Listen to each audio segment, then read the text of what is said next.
Today, even the music and madness of Eurovision wasn't immune from arguments over the Middle East. In Gaza, thousands of Palestinians have fled Rafah, which Israel still vows to attack, even though its international friends say don't. There have been plenty of demos here too, but with America seeming to toughen its approach, what should the UK do? And this morning, more awkward questions for Keir Starmer about his brand new defector MP.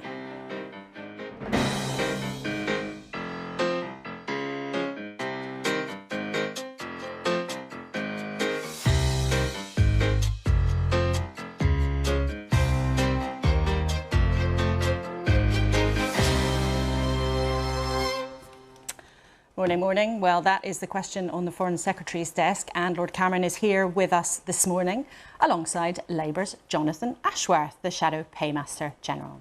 And with you and me for the whole show, Nadhim Zahawi, former Cabinet Minister, who announced this week he's leaving Parliament at the election. We have journalistic royalty, Tina Brown, who knows a lot about royalty herself, but editor formerly of Vanity Fair and Tatler, and now on the front line in the battle for the truth. And the MP for Coventry South, Zara Sultana, one of the leading MPs on the left, who has more followers on TikTok than any of the rest of them. A very warm welcome to all three of you. Thank you for being here today.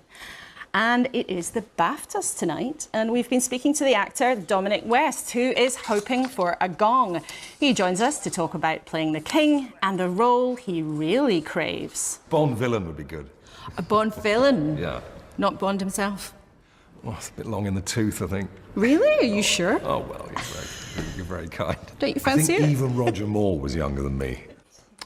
And away from the protests at Eurovision, we've been behind the scenes with Joanna Lumley, who was announcing the results for the UK last night. The 12 points, 12 points, les 12 points from the United Kingdom go to Portugal. Portugal! Well, let's start, as we always do, with what's making the news this morning, not just Eurovision. The Observer splashes on what's happening in Gaza, Israel telling thousands more Palestinians to leave the city of Rafah. The Sunday Times reports Natalie Elphicke, that defector from the Tories to Labour, suggesting she tried to lobby ministers about her husband's court case. The Sunday People says the Tories' knife crackdown is failing our kids. And the Sunday Telegraph features Eden Golan, the Israeli singer who was booed during Eurovision last night before coming 5th overall. The winner was Nemo from Switzerland, and the UK came 18th. Not as bad as it sometimes is. Let's then talk to our panel about the main news of the day, what's happening in the Middle East. In the last hour, the UN has again called for a ceasefire. But Tina, you spend a lot of time in America. They've been shifting their position towards Israel. Just spell that out for us. Well, actually, since January, Biden has been trying to persuade Bibi Netanyahu not to go into Rafah. He's been doing it behind the scenes. He's been doing it more quietly. He's dispatched his Foreign Secretary Blinken. He's dispatched his head of the CIA, Bill Burns.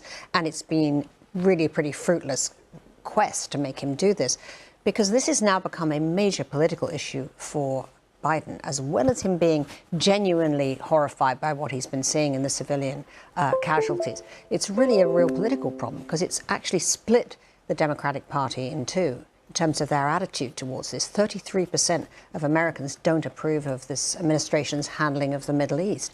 And it's really causing, just at the moment when the Republicans are all lining up behind Trump, forging unity, this is actually splitting his party. And in Michigan, which is a swing state full of Muslims, he's losing those voters at a moment when he cannot afford to lose Michigan. So diplomatic and political pressure on Biden. Nadhim, do you think the UK should be following Biden's toughening approach?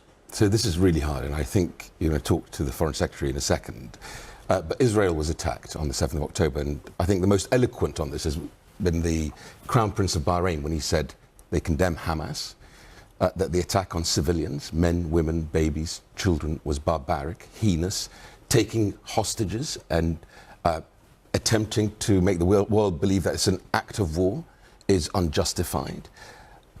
It reminds me of when we had to take out ISIS out of Mosul. It's really hard to prosecute a war in such a dense, populated area and protect civilians. Israel must do everything it can to protect those civilians. It must serve the best of itself on the West Bank, making sure that no illegal activities taking place by settlers burning land, attacking innocent Palestinians, because the Palestinians are also the innocents in this conflict. But there is an elephant in the room, and that is the asymmetry. People talk about the war as if it's big bad old Israel going after little old Hamas. I actually think there's a much bigger challenge for the Western world, and that is the marriage of convenience between the Muslim Brotherhood, and Hamas is one brand, you've got Islamic Jihad, other brands, with the IRGC, the Iranian Revolutionary Guard.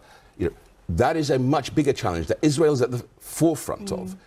I do think Israel needs to show the best of itself. It needs to lead the way, as I'm sure you're going to hear from the Foreign Secretary, in the creation of a viable Palestinian state. And we'll talk to it would be a strategic error of judgment if Israel does not lead that process to create a viable Palestinian state with a credible Palestinian government that can then deal with the neighbours in the region, because the solution has to come from the region. And we'll talk to David Cameron about that in just a second. But Zara, what do you think of the UK's approach? I mean, you've been very outspoken on this issue. I think it has been truly tragic. Over 35,000 people have died, 70% women and children. Gaza's healthcare system completely dismantled, every single university destroyed, as well as schools. And we see attacks on journalists, health workers, and the government has done very little. In fact, when we look at the role that we're playing, we are aiding and abetting what are war crimes that are happening on a daily basis. Our arms licensing system, which we're constantly told is robust, it's so stringent, that's an absolute lie. We have a precautionary principle, well, we're meant to anyway, which hasn't been upheld. And David Cameron, as Prime Minister in 2014, under a coalition government, reviewed arms sales to Israel during its conflict in Gaza and said that if that had continued, arms sales would be suspended. Now we have a higher death toll. We've got a potential assault into Rafah where 1.5 million people who are already displaced have nowhere left to go, and we are not suspending arms. It is unacceptable. OK, well, we'll be talking to David Cameron about that right now. Well, three of you, thank you very much for now. There are tensions all around at this, not just at Eurovision, the campus demonstrations in the UK and the US, and of course the marches in our cities too. And in Gaza, tens of thousands more Palestinians have been told to leave the southern city of Rafah. Israel seems to be intent on continuing the fighting there, despite calls for restraint from many of its allies. And the UN chief in the last hour has called again for an immediate ceasefire. But as we've been discussing, there doesn't seem much sign that the Israelis have been listening to calls from restraint. Well, the Foreign Secretary, Lord Cameron, is here with us this morning. Morning. President Biden, our ally, Israel's ally, has said in terms, if they go into Rafah, I'm not supplying the weapons. Will you say the same? Well, we don't believe they should go in for a major operation in Rafah unless they have a plan to move people out of the way and to make sure they have shelter and food and medicine. We haven't seen that plan, so we don't support a major operation in Rafah. But I do think the US and UK are in quite different situations. The US is a massive bulk supplier of weapons, sort of state to state. We don't do anything like that. Indeed, UK export of weapons under our very strict licensing system is less than 1% of Israel's weapons. But this is a question of principle, though, isn't it? President Biden has very clearly said, if you take this action, there will be this consequence. It's not about how much is supplied, is it? It's about the principle. And I think the principle, in our case, is that we have a very strict system based on legal advice to the Foreign Secretary. And our job is not to publish that legal advice or comment on the legal advice. It's to act consistently with it. And that's what we do. It's a rolling process that looks at what Israel is doing, looks at humanitarian aid, looks at the treatment of detainees, and crucially, looks at the behaviour of the Israeli Defence Forces and asks that central question, is there a serious risk of a serious breach of international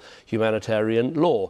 And at the moment, the answer to that is... The answer up to now has been that we've allowed the export licensing to continue, but that's a rolling process and we work on the basis of the advice. But in terms, though, of President Biden's very clear now warning that if they go into Rafah, you've said you don't want them to go into Rafah. He said there will be a cost. And that's not just about what's actually sent or supplied. It is also about a powerful diplomatic message. It is about a principle. One of our viewers wanted us to ask you about this. Dee Thomas has been in touch to say This is a point of principle. Regardless of the amount of arms supplied, the act of stopping the delivery carries a much, much stronger It's message. undoubtedly true. We could, if we chose to, make a sort of political message and say we're going to take that political step. Now, the last time I was urged to do that, just a few days later, I didn't do that, and just a few days later, there was a brutal attack by Iran on Israel, including 140 cruise missiles. So it's not sort of, tiny drones, huge cruise missiles blasting into Israel, and I think it would have sent entirely the wrong message. It would have been a very unwise move. So, as we stand here today, I think there is a better answer, which is, Hamas must take the hostage deal. You get the pause in the fighting. You build a ceasefire out of that.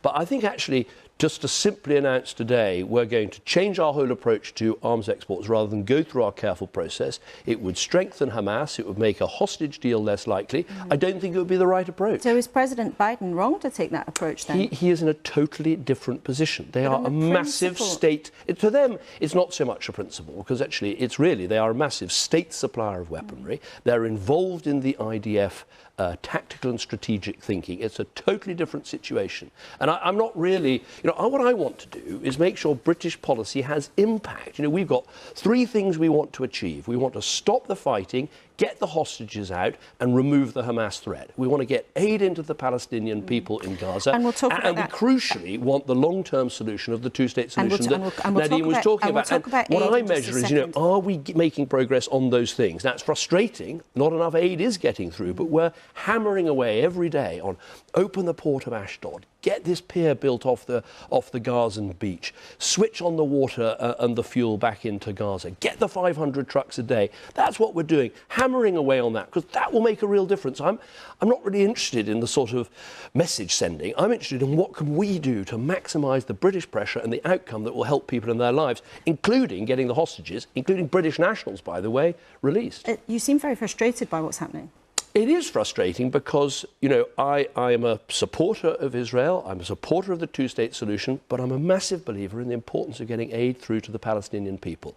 We had some big promises from Netanyahu a few weeks ago, and we've seen some changes that are positive, but not enough.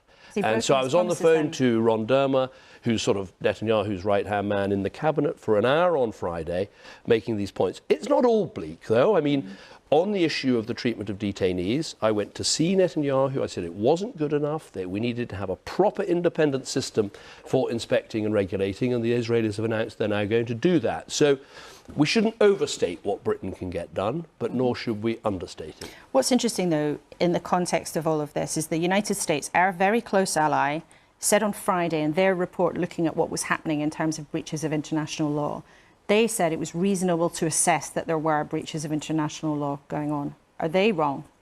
Well, we certainly haven't given Israel a clean bill of health. And on the issue of humanitarian aid, I've repeatedly said that the Israeli performance isn't good enough. But in terms of this point about breaking international law in the way that the war is being conducted, the State Department has said it is reasonable to assess. Yes, I heard that. We have a different approach, which is we have a legal assessment comes to the Foreign Secretary.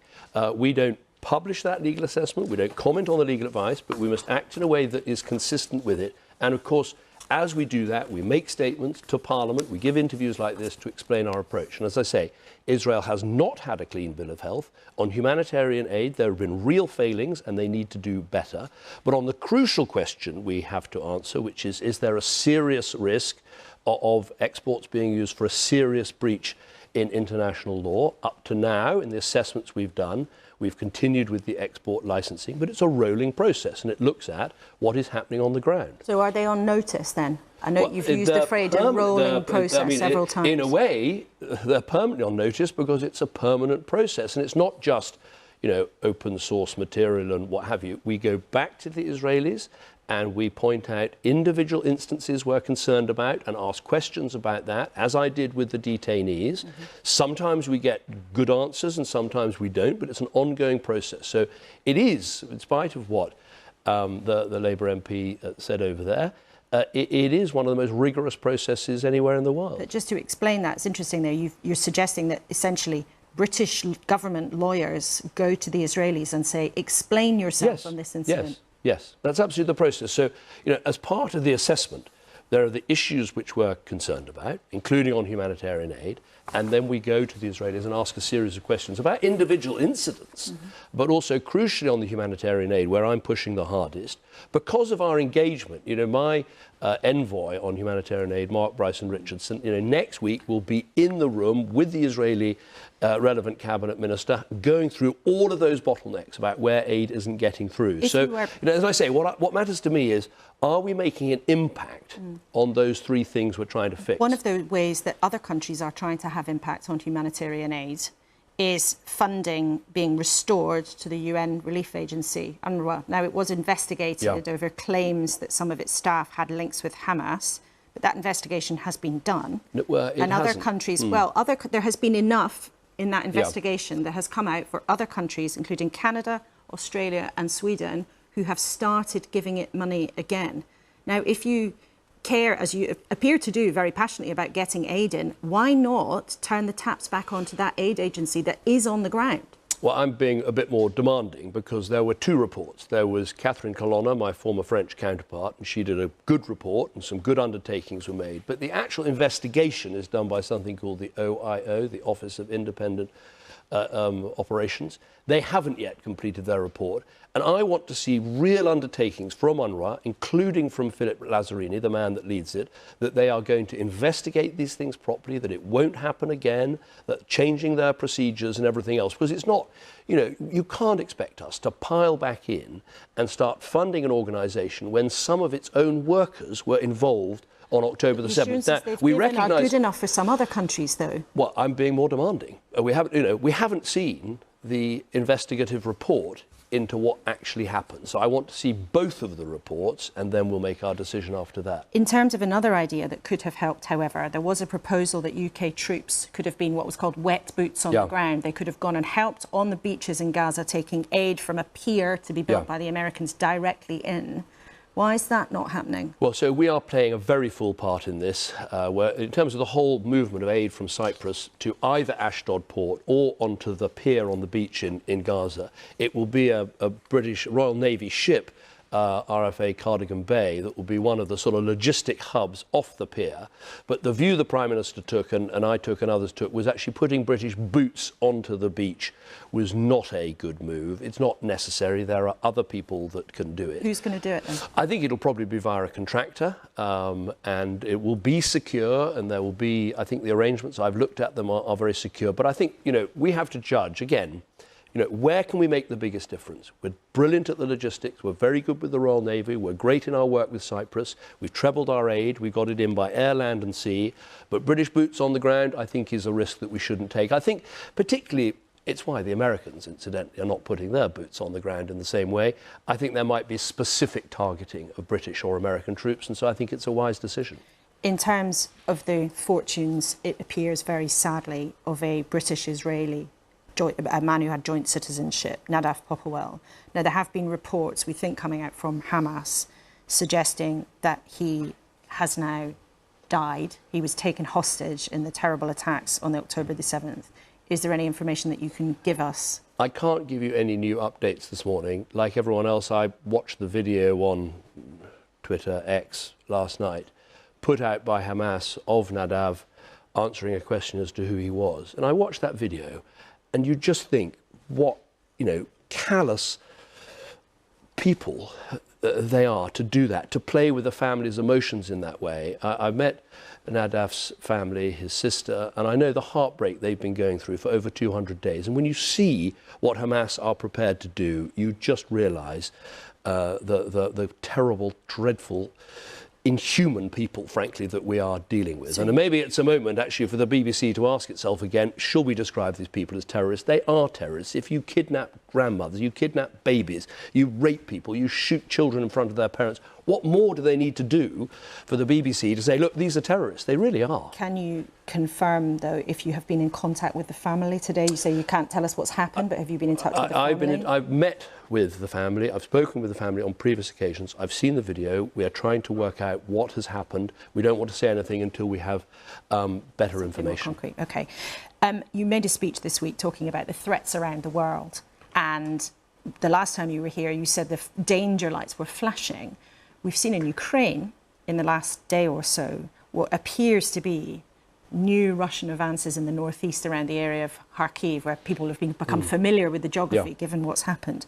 Does this look to you like the start of something very serious, a major summer offensive? Well, what it's the start of is another invasion by Putin into Ukraine, crossing over into their border and violating their sovereign territorial integrity. So you see this as another invasion? Well, it's interesting certainly that's phrase. what's happened, is north of Kharkiv. Obviously, there's a Russian border there, and troops have come over. Whether it's a full-scale assault on Kharkiv or whether it's an attempt to create a buffer zone, I think it's too early to say. But there's no doubt what it is, which is another part of the invasion. It sums up the importance of making sure that the support from allies gets through to Ukraine. That's why the move that the Americans have made, belatedly, but luckily now it's happened, of getting that 60 billion flowing will make a difference. We've got to do everything we can to support the Ukrainians. As we do, we should zoom out a bit and see that while they have lost some ground on land, they have sunk about 25% of the Russian Black Sea Fleet. They've been incredibly effective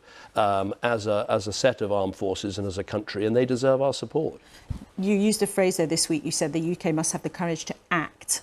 Now, to some of our viewers here, that might sound like, what are you talking, more conflicts, more intervention? What do you mean by that? What I mean is that we have to do more to keep ourselves safe. And that's not just how we act overseas. And if you take the last few months here in Britain, we've had China cyber attacking the Electoral Commission and members of Parliament. We've had Russia sponsoring, sabotage of factories in London. And we've had Iran trying to target and kill journalists, British, Iranian dual nationals working for Iran TV. So we're in a much more dangerous world, and it impacts us. The things overseas impact us back here, but there are things happening here. The courage to act means that right across the piece, whether it's the National Security Act, whether it's funding our intelligence services, whether it's strengthening our police, whether it's policing our borders and strengthening our borders, or whether it's making sure Putin doesn't win in Ukraine, all these things are connected. And I think one of the crucial questions in British politics and public life in the next 6 months is going to be, how do we make sure we deliver that sort of security in a very dangerous world? And I want to ask you about politics in just a second, but just a note there, you said definitively that China was behind that cyber attack on Parliament. Well, that is our view, and that's why the Chinese ambassador was summoned and why we're taking it so seriously. OK, let's talk at the end about politics. So Natalie Elphicke, till a few days ago, was in your party. The Sunday Times reports now she's a Labour MP that she lobbied ministers about her husband's court case. If that's the case, why did your Conservative colleagues not say anything about it at the time? I've only just seen the story in the papers. I've got no idea about it. All I know is that, Natalie Elphicke's defection said a little bit about Natalie Elphicke, but I think it said rather a lot more about the Labour Party. He was actually quite a sort of right-wing MP who had absolutely no affinity with Labour policies or Labour people or Labour philosophy, and they welcome her in. I think it says a huge amount about the Labour Party. If you don't have a plan, if you don't have policies, if you don't have things you stand for, you will literally fall for anything. And so Natalie Elphicke is now, frankly, a Labour press office problem. I expect their phones are ringing off the hook this morning. It's not a Conservative problem anymore. You sound rather pleased that she's now in their hands, not yours. Well, I just think sometimes in politics, something happens and it sort of looks like it's probably bad for one party because of Tories left and all the rest of it. But actually, you sort of zoom out and look at it and you think, this actually says a lot more about Keir Starmer's Labour Party and the utter lack of a plan than it does about the Conservatives, who this week, the economy's growing, cutting national insurance by £900, pensions up by £900. You see a situation where inflation's falling, interest rates will be coming down, taxes are coming down. The plan is working. You've got Jonathan on later. Well, we will see. A lot of your colleagues aren't. He used to call it Rishi's recession. Now he's going to have to call it Rishi's recovery. Well, we will see. There's a lot of your colleagues aren't feeling quite so optimistic, but Foreign Secretary, we're grateful to you for coming into the studio this morning. What did you think of what the Foreign Secretary had to say? You can, of course, send us an email, kuenssberg@bbc.co.uk, or if you're social media inclined, you can use the hashtag #BBCLauraK. And if you want to hear some of your own comments back, you can sign up to our newsletter, which comes out on Thursdays, and the address to subscribe is with you there on the screen. Right. Zara, what did you make of what David Cameron had to say? I've heard the same lines that I've heard in Parliament. I don't know how government ministers can continue saying that we have this robust licensing system with a straight face, which is strictly not true. The comments about how small the trade is compared to the US is completely irrelevant. It doesn't matter. Our licensing law, our domestic law as well as international law, has a principle that if there is a clear overriding risk that arms or components of arms could be used to facilitate or be complicit in violations of international law, that those arms should be suspended. That has not happened. But do you think Foreign Office lawyers are getting it wrong? I mean, it was interesting, the Foreign Secretary described the process then that British government lawyers look at what's happening, they then talk to the Israelis. The government's been really slow to bring forward that legal advice. It has been requested time and time again, but there is a court case going on at the High Court between Glan and Al-Haq, where court documents show that the government is reviewing historical data. So they are looking at data from 6 weeks ago when they are making assessments.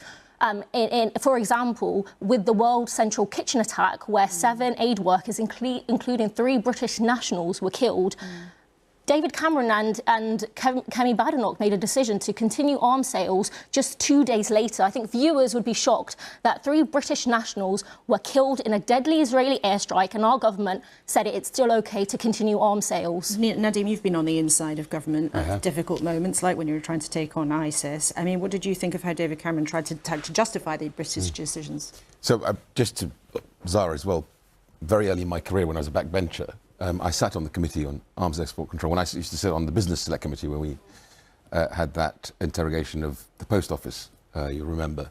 And the Committee on Arms Export Control, Zara, in our Parliament is one of the most rigorous committees. And I think it's an injustice to speak in the way you've spoken about both the system that we have in government, but also in Parliament of how we scrutinise arms exports.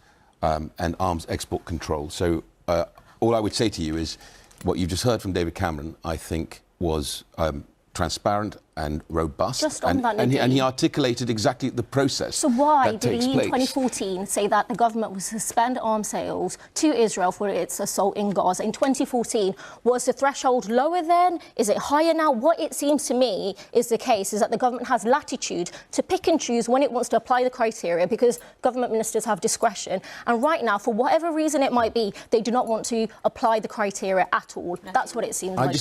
I just, again, go back and say to you, you've just heard the Foreign Secretary describe in detail to Laura the process. It's a rolling process, and he just 6 said... weeks, 6 weeks old. Yes, but nevertheless, it's a rolling And the process, reason and for it's that- rigorous. And in Parliament, I think it's a... It was meant to be it's a disservice to Parliament It was meant to when be you say that the Committee on Arms Export doesn't do this. And they've changed it to 6 weeks because they find it too time-consuming to constantly review data. That's unacceptable. It's clearly a huge dilemma for politicians everywhere, how to manage this. And clearly it stirs up incredibly strong feelings everywhere, with lots of our viewers, with lots of people who've been on marches, of course, with lots of people worried about exactly what is happening on all sides. Tina, you, as we said, you spend a lot of time in the US. How much do you think this conflict is changing politics? It's changing it enormously. And, you know, what is so difficult for Biden is that the protests in the campuses, although, in fact, when you poll young people, Gaza is low down on the list, the fact is it is a passionate issue amongst the young people. We've just heard. As we've just heard. And what it's showing people, essentially, is great scenes of disorder, which plays in brilliantly, of course, to the Trump message, which is his message is America is in chaos. America, you know, the border is in chaos. Marches, protests, you know, students smashing windows. It actually plays very much into the Trump narrative with the imagery. And when you think back to 1968, the protests, of course, over Vietnam, righteous though they were, the fact is that what happened was it elected Nixon. Well, certainly helped elect Nixon, and the war then continued as a result. So it's very, very dangerous politically for him. And I want to talk to you in a sec about Trump and the truth and what's really going on in America and how people are understanding the news now there. But Zara, how tricky and how risky do you think this situation is for Keir Starmer and your party? You know, we talked a lot last week about how in some pockets of the country, Labour lost votes, lost councillors, because of unhappiness on the left about the leadership's position. I think it's massively concerning. In the West Midlands, we won the mayoralty with Richard Parker with just 1,500 votes. An independent candidate, Ahmed Yaqub, gained 70,000, 80,000 votes in Birmingham, 40,000 Ahmed Yaqub also won. So when we look at what's happening across the country, in Bristol, where we saw the Greens increase their councillor numbers, when we look at how progressives, not just Muslim voters, but people who feel very passionately about the environment, about what's happening in Gaza, when we look at how they feel the Labour Party is approaching these issues, we should be concerned, because while we are on set to gain power and go into government, we cannot take any group for granted. And these issues are really important issues. In particular, I've called on the Labour Party to have a better position, and we have moved in the right direction. The Labour Party needs to be calling for an immediate suspension of arms sales. And I've seen the briefings that the Labour Party is calling similarly to Biden for suspension if there is an assault in Rafah. But we should have had that position a long time ago. OK, well, we'll talk to Jonathan Ashworth from the Labour front bench shortly. But Tina, on Trump then, you know, you have covered American politics for a long time. You're now involved in this project about truth-telling. So how concerned are you about a Trump return? Obviously, a lot of people want to vote for him. A lot of people think he should be on the way back for the White House, but very polarised on the other side. Other people think he doesn't even tell the truth about, you know, what's outside the window. Yeah, so what's happened is I've started a summit every year in England in my husband's name, Sir Harold Evans, who was a great journalist, of course. It's called the Truth Tellers Summit. And I bring together with my partners, Reuters News and Durham, people, incredible journalists from all over the world to talk about these issues, to strengthen the bonds between journalists. And essentially, it's a rebel yell for journalism, which is under such assault. Trump's return is filling everybody with a great deal of anxiety. In some ways, you know, journalists sharpened their game this time around, because last time they let Trump sort of totally run the narrative, tell all these lies, and they kind of rolled out unfact-checked. This time, there is a lot more fact-checking. Journalists got it wrong last time. They all thought that Hillary was going to win, and that was because essentially, you know, polls have taken over from reporting. Instead of actual reporting of people going on the ground, people talk about polls, and the polls were all wrong, and they weren't actually talking to the people on the ground and understanding the appeal of Trump. What Trump has actually managed to do brilliantly, essentially, is undermine confidence in journalism. I mean, the fact is that 59% of Republicans don't think that anything they read in the media is true. They have no trust in it at all. So he's succeeded in undermining confidence in the media in a very dangerous way. Well, you're sitting next to somebody who was a pollster for a long time, the boss of YouGov, and then turned a politician. You announced this week, Nadeem, after your career in Westminster, you've done all sorts of government jobs, you were standing down. Why? It's a really tough choice. The heart said keep going, and the head said it's time to let a younger, more energetic person, you know, fight a pretty vital election for my party.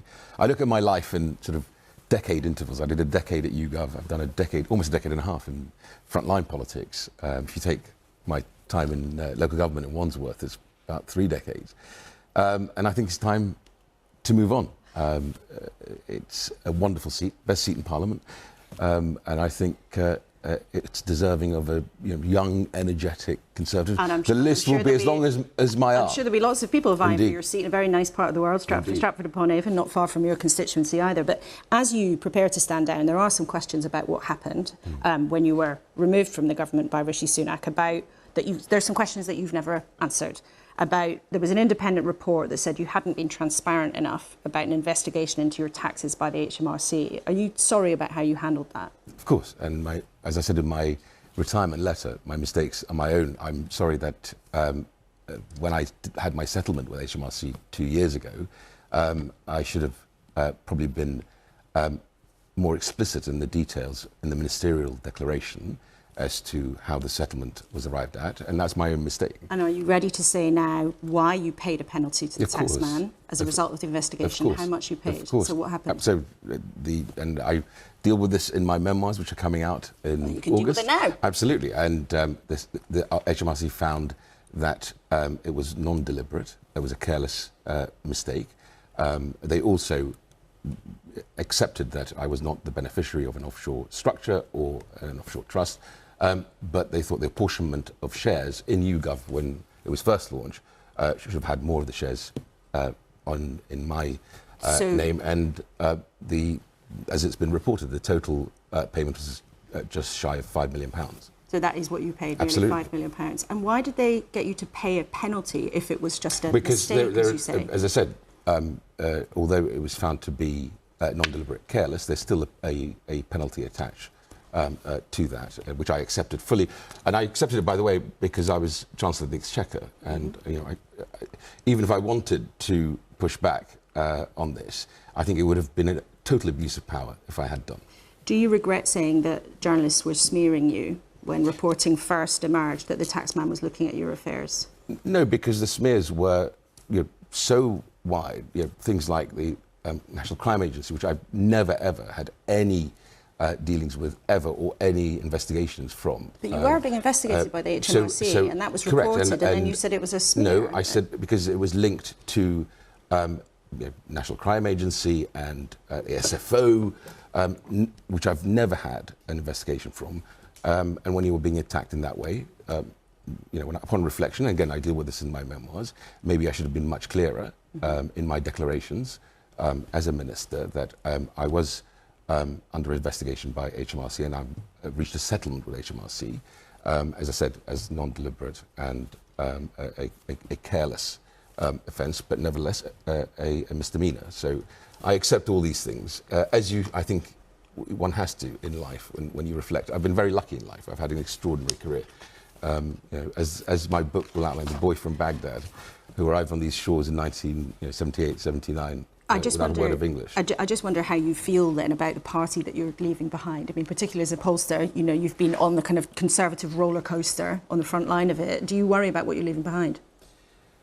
No, I don't. I tell you for why. I think if you look at what Rishi Sunak has been able to do, he took office when inflation was at 11%. It's now just over 3%. You look at the GDP figures that have just come out. The British economy is going gangbusters, according to the reports. Front page. But all I would say to you is you look at education, which is the department that's probably close to my heart, the combination of phonics and, of course, the reforms to the academy process.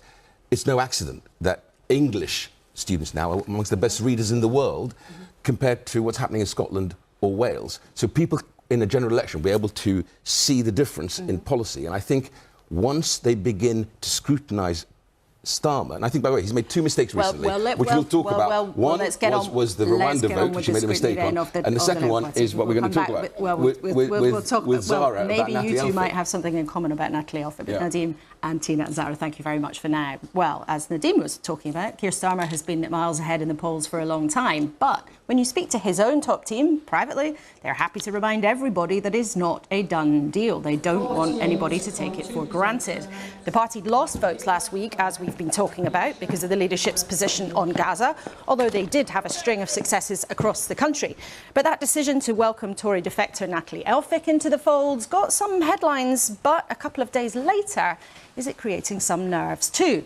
And there's a big meeting this week with Labour's union backers about the issues of workers' rights. Some of the unions are concerned that Keir Starmer is about to let them down. Well, Jonathan Ashworth from the Labour front bench is here. It's technically the Shadow Paymaster General, but last week you told us on the election programme that you weren't just the attack dog, you were actually a pussycat. So it's always nice to have you in the studio with us this morning. Let's start on the Middle East. Yes. Now, Zara wants you to say that the UK should stop selling arms to Israel. Will you? Well, the situation in Gaza continues to be horrific. Tens of thousands of people lost their lives, including many women and children.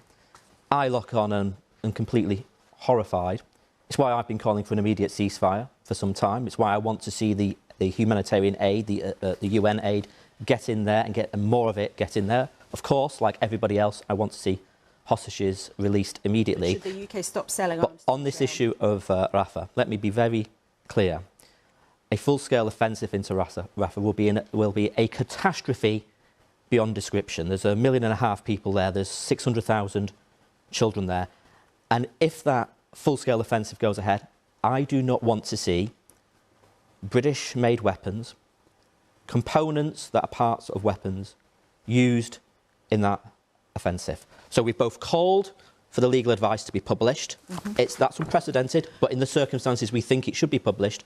But we do not think that those arms sales should go ahead if this desperately devastating Rafah offensive, which it will be, is embarked upon. So you are agreeing then President Biden's position, rather than the Foreign Secretary, that if the Rafah attack goes ahead, no more British... I do not want to see British weapons used in that Rafah offensive. What would you say to the government, who actually says, look, we've got to stick to the way that we do this, we have a strict process? You might have heard David Cameron saying, look, our British lawyers are already pointing at what the Israeli forces are doing on the ground, and as of right now, it can go ahead. Well, look, you know, we want to see the legal advice. And I do not understand the British government's position, given that in previous conflicts, both the David Cameron government, Gordon Brown, Margaret Thatcher have all made decisions around suspensions of arms sales. So we need to see the legal advice. But yes, look, if that Rafah offensive is going to be catastrophic, we've been warning that it would be catastrophic for some time. Indeed, when we brought a motion to Parliament calling for a ceasefire, our motion also opposed a Rafah offensive. Parliament endorsed that motion. We all voted for it by acclamation. That's when we shout yes or aye in favour of it. So look, if that goes ahead, we do not want to see British weapons used in it. OK. The Sunday Times this morning has reported that your new MP, Natalie Elphicke, who last week joined your ranks, has been accused of lobbying the then Justice Secretary about her husband's court case. Should that be investigated?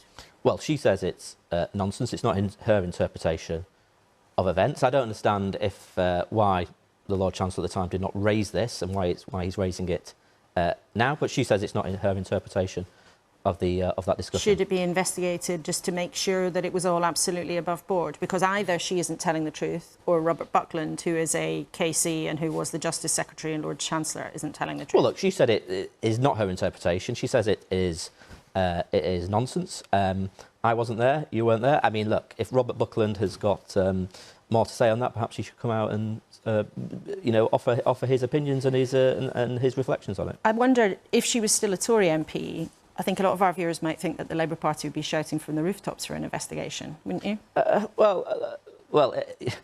This didn't come out at the time because Robert Buckland, these Tories, they didn't say anything about this at the time. Now, because a lot of people in your party are not very happy that she has been welcomed in to begin with.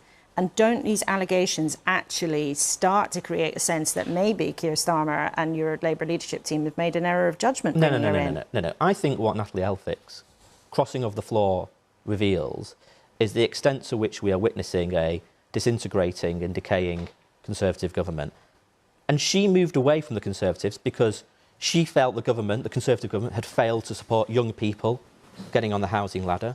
She moved away from them because she felt the Conservative government had failed to bring order to our borders. But if your new colleague, Jonathan Ashworth, if your new colleague is accused of trying to interfere again with a legal case, surely you should want to get to the bottom of that, to be completely sure. And your colleague, Shabana Mahmood, the Shadow Justice Secretary, sat in that chair a couple of weeks ago and said it is high time that politicians respected properly the independence of the judiciary. And it seems here that your new colleague is accused of just doing the opposite. An accusation that she denies. So if but you're content with that? If Robert Buckland has evidence or, you know, has got more to say, then let's hear what he says. But more broadly, though, what she has done, like thousands and thousands of Conservatives across the country, she has shifted to the Labour Party because she can see that after 14 years of failure, that it is time for change. And I'm not a tribal politician, you know that. Lots of my friends, I might enjoy a robust to and fro in the studio, but generally, I'm not a tribal guy. Lots of my friends, my relatives, neighbours are Conservatives, and they are shifting to Labour because they know that after 14 years it's time for change. They know there's a £46 billion black hole in Tory plans, which means more tax on pensioners, cuts to the NHS, or another borrowing bonanza. They know what 5 more years of Conservatives could mean. Anyone would imagine that there's an election coming. I want to talk about a central part of Labour's offer, which is very popular among a lot of people on the left. You have a big plan to give workers more rights in the workplace. Yes, and on Tuesday, quite rightly so, there's a meeting between the leadership and the unions. And some of the unions are concerned that you are watering down your plans. So we have some... Now, I've got some specific questions on this. Will there be as some of them want, a complete ban on the practice of what's called fire and rehire. We've seen that happen at P&O, the ferry operator. Listen, right. So a complete ban in all circumstances on fire and rehire. Let me be clear. We are not watering down our commitment to give workers more rights in the workplace in order to make work pay. And I'll tell you why. Our labour market is increasingly characterised by low pay, by zero-hours contracts, by an arrangement where you can get sacked and then be told to apply for your job the same day, fire and rehire. These are outrageous practices, and it's not good for the UK economy. It's actually driving productivity down. So giving people rights in the workplace means making work pay and driving up productivity. And on that point of fire and rehire, if you care so passionately about it, will you commit to a complete ban on that practice in all circumstances? We are getting rid of that practice. We are not watering down our commitments on fire and rehire. Yes, we are banning fire and rehire as a practice. We are not watering it down. We are giving workers rights in the workplace to make work pay. Look, let me just make a very, very quick point, right? Leicester is famous for textiles. It's famous for our rag trade. Your constituency. In that sector, we have people whose documents get confiscated, who are paid below a minimum wage, who get sacked with no notice, whose working conditions are diabolical, and there is no way of enforcing decent standards in the labour market. That is not right. That has to change, and that is good not just for the workers, it's also good for the economy as well. What about another of the specific proposals then? You came up with this idea of the right to switch off so that people's bosses can't harangue them and get in touch with them at all times of day and night. Will that be guaranteed as something that you will promise at the There is election? ways in which this right to switch off has been put in place in other countries. I think in Ireland is the example from memory. That's from memory. Apologies if anyone on the social media says I've got that wrong. So that's from memory. But there are ways in which this can be implemented in a perfectly sensible way, which is both good for the worker and good for the business. So when union bosses like Sharon Graham of Unite, the big powerful union leader, says that your latest proposals are a row back on a row back, and actually Labour's betraying the commitments you made, she's just got it wrong? No. We're going to deal with exploitative zero contracts, this outrageous practice of sacking somebody and rehiring them. Sick pay, right? I used to come on your show to talk about the pandemic. One of the problems in the pandemic was that people had to go to work when ill because we have inadequate sick pay in this country. So we're going to deal with sick pay as well. These are important measures which will both make work pay for workers, but it's good for the economy as well. OK, well, we'll see what happens at that big meeting on Tuesday. Jonathan Ashworth, thank you. It's always good to have you with us in the studio. Well then, in the last couple of weeks and this morning, we've had a lot of important, lively but very serious conversations. But it's Sunday. All politics and no play can make Sunday a dull day. So hoping to win at the BAFTAs tonight is The Crown's Dominic West, star of so many huge productions during his career, now about to appear on stage in the West End in London in the lead in Arthur Miller's play A View from the Bridge. We met yesterday during a gap in rehearsals. B, he's taking her for a ride. All right, that is her ride. What are you, going to stand over till she's 40? All right, now watch out, Danish. Just jealous. Of him? Boy, you don't think much of me. There's just so much in it that speaks to us now, from refugees to ideas about parenting, claustrophobic parenting, or cross-generational affections.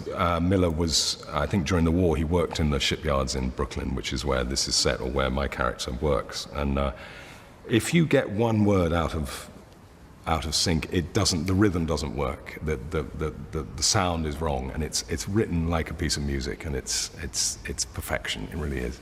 Can you give us then a bit more of a flavour of the accent? Is it hard to do? Well, I could, yeah. I mean, what does he say? He says, you know, you think you call that a spider? You ought to see what comes out of the bananas sometimes. I seen spiders could stop a Buick. Great line. Eddie, your character, he commits this terrible sin. In this community, he's sort of driven to do the unthinkable. The biggest possible crime is to snitch on refugees to the authorities. Then the second half of the play, when Eddie is driven to do that thing that he despises more than anything, to snitch. That's an amazing journey to take. You did, though, have some doubts about taking on this play again. Yeah. But what was it that made you say yes? I mean, was it the resonance maybe with any of the issues that, you know, we're confronting as a society, not just in this country, but, you know, around the the rich world, migration, refugees, how we cope with these big shifts of people? Yeah, I think, I'm nervous about taking on a part like this because so many people have been great in it before, and very recently, I remember seeing Michael Gambon playing Eddie Carbone in whenever it was in the 90s. I remember the way he said certain lines, and I remember it so well. It was such an amazing performance. So I got to know him, I love him very much, and he died just as Lindsay sent this text, and I thought, oh God, and it really brought his performance to mind, and I thought, well, now he's moved on, I suppose someone else has got to, I felt, it was, the way was clear, or in some way, I don't know, in some way I felt it was a tribute to him, or I don't know, I thought I'd try and pit myself against the great Gambon, I suppose. It's interesting, though, you said that you felt a bit nervous about doing it. So Dominic West still gets nervous? Of course, yeah, no, of course. I think it's... Really? It gets worse and worse the older you get, of course. Yeah, I mean, you don't want to let down the cast. This cast is so amazing. And with my leathery old brain, just even remembering all the lines is quite hard. I have to ask you a little bit about The Crown. Obviously, it's up for a BAFTA this weekend. I don't want to go scouring and searching through the newspapers page after page for negative coverage of Diana. I want positive coverage of Mrs. Parker Bowles to be glaringly, screamingly obvious. Have I made myself clear? Are you pleased that you took part in that? I am, yeah. I had an amazing experience. I was very, very cagey about taking it on, but the writing's so good, and I had the period of time I was playing Charles was so tumultuous and interesting. It was sort of impossible to turn it down, and in the end, I think we did some good work, and hopefully we'll win. Should any of it, though, have been off limits? There was disquiet about some of the scenes in the episodes that you were in, even where Prince Charles, now the King, went to the morgue to go and identify the Princess of Wales. Do you feel comfortable that none of their marital breakdown was essentially off limits in the series? Well, I sort of have to leave that up to Peter Morgan. My job was to bring life to the words that Peter's put on the page, and as such, I can't really be thinking about outside things. For me, he's a character. He's not really the guy. He's not really the king. He's a character on the page for me, and I play the scene that's written. You've played so many roles and had so much success. Do you still have things on your list that you would particularly like to do? When you get that text from the producer offering different possibilities, what would be on that list? I want to hit the big Shakespeares mainly, I'd love to play Lear. Eventually I'll play Lear. I think I can't really die without playing Lear. And a Bond villain would be good. A Bond villain? Yeah. Not Bond himself? Well, it's a bit long in the tooth, I think. Really? Are you sure? Oh, well, you're very kind. Don't you fancy I it? think even Roger Moore was younger than me. Dominic, thank you so much for speaking to us today. It's Thank been you. fascinating. Thank you very much indeed. Thanks, Laura. Well, from the fictional portrayal of the royal family to the reality, Prince William's the patron of the BAFTAs, where Dominic West will be tonight. And Tina, you've been chronicling the royal story for a long time. You've had more scoops about the royal family probably than anybody else. This week we've seen Harry come to the UK, not see the King. There's all this tension there. What do you think's going on? Well, I felt completely different, actually. I mean, after all the trashing of Harry, and there always is this week about, trying to sort of blame him. Actually, when I saw him and Meghan in Nigeria, I had a nostalgia. I felt this is what it could have been. These two who are enormously appealing to the public and who are very good at it. We're out there in Nigeria sort of looking really attractive and being, appealing people. And what a pity it is, they've gone. There is a kind of Harry-shaped hole in the monarchy at this time when they're in such sort of beleaguered circumstances. Do you think the rift's permanent?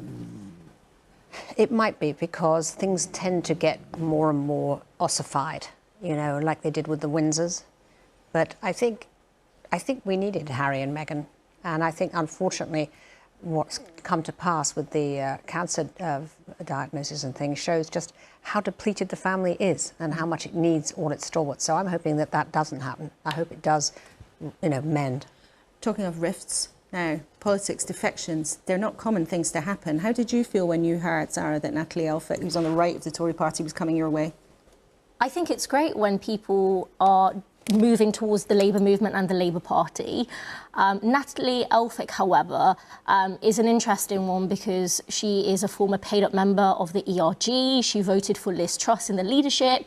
She's at odds when it comes to fire and rehire, has attacked trade unions and their activities, not great on the environment either. So unless she's had the biggest Damascene conversion ever, I just don't buy it, and it's concerning as well in terms of conversations I've had within the PLP, especially from the women's PLP, the comments that she's made about her ex-husband and the trial. So you don't really think it's great, Nadine? What about you? I think getting trashed by her own mother in the Sunday Times in the brilliant Gabriel Pogren's piece, and he's coming to our Truth Tellers Summit on Wednesday, and he keeps breaking those scoops about. He's a very good story breaker, Gabriel Pogren, for sure. Keir Starmer's made two mistakes that Tony Blair wouldn't have made. One is on Natalie Elphicke, which I think is going to be problematic for him. That's my prediction. My second prediction is I think he's made a mistake to vote against the Rwanda bill, and now to come out and say he will actually get rid of it if he were Prime Minister. I suspect he'll reverse that before the general election. Really? That's my prediction. And what would happen in the Labour Party if he did that? Just on what Nadine said about Natalie, the other issue I think amongst the left as well is the hypocrisy. We've got Diane Abbott, whose case has been investigated for over a year, and now we've got someone who's been enthusiastically embraced from the hard right of the Conservative Party. I don't think that's a great look in terms of our progressive base, and needs to be addressed as well. Therein lies Keir's problem. It'll all be forgotten. And the only person who's going to really regret it is Natalie Elphicke, because all of her dirty laundry has come out all over again, and it's going to hurt her post-political life. Well, sometimes in politics, things that start off as a very good idea seemed like it at the time, and later on, who knows in this one, but later on, maybe they weren't so smart after all. But all three of you, thank you so much indeed for now. And just before we go, you can't have missed Eurovision last night. Of course, there were protests and tensions, but there was still the singing and the sequins, and of course the victory for Nemo from Switzerland, who won with their song, The Code. And last night, just for us, that official national treasure, Joanna Lumley, who read out the UK points, kindly agreed to give us her thoughts in her own inimitable style. Nobody does it better than you, Sweden. So cheers, sweeties. Thanks a lot. You are absolutely fabulous. This is me letting my hair down after Eurovision, which was quite extraordinary. To have seen it from the announcer, as it were, point of view is quite... I can't tell you how complicated and how extreme the preparations are for this. I came in early this afternoon for a 3-hour rehearsal because you have to get everybody in line. You have to then link up all the countries, 36 countries, 25 countries, whatever it is.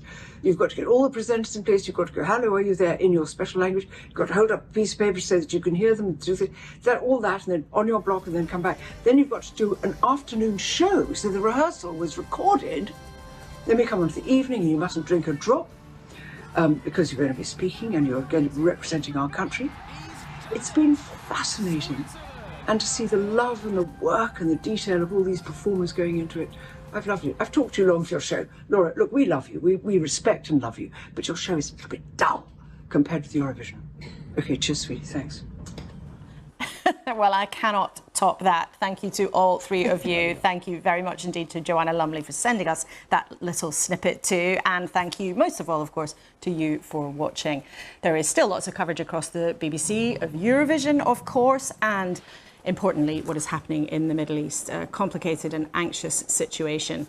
Not, as we were hearing, the only point of tension around the world right now, with our security creeping more and more into politics here at home. To be continued. I will look forward to seeing you next Sunday, same time, same place. I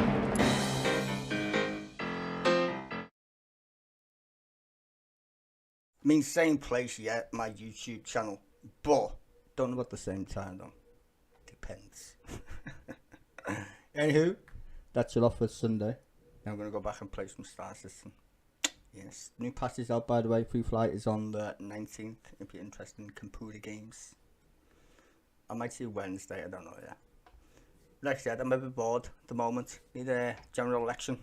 Spice things up a bit. I'll be back on Thursday though. Question time. Half 10 as usual. See you then. Enjoy the rest of your weekend. And it's starting to get nice in the UK. Finally. Fuck's sake. Woohoo. Anywho, enjoy the rest of your weekend. And yeah, see you probably Thursday. Ta-da.